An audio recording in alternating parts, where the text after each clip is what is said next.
away or move away from a party. We cannot force anybody to be with us, or we cannot force anybody to leave. It has to come from within, whether you believe in the ideologies of the Congress party or not. We have seen that many people have left the Congress party because they had own personal interest, because they thought that their MLA seat will be there, or because they didn't get some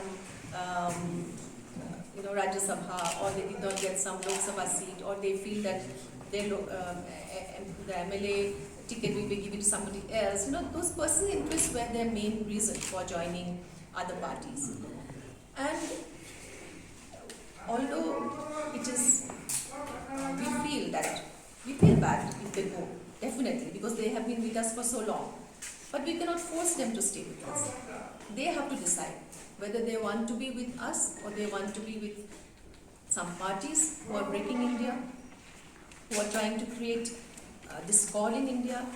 Let me tell you, I want to ask you a question. What is the role of a government? The government's role is to maintain peace, maintain law and order, give trust to the people of country so that they can live peacefully.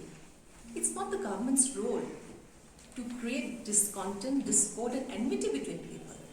Is this the kind of government we want? Who creates enmity between people? Whose spokespersons speak out of turn? Whose leaders speak out of turn? And they are not taken to task for creating discontent and enmity between people. Have you seen anybody being behind us for speaking out of turn? No, we don't want. We want a country where our children, the younger generation, can think about development, how to grow, how to take the country forward, how to grow, not be engaged in religious and these kind of discords that make social tensions.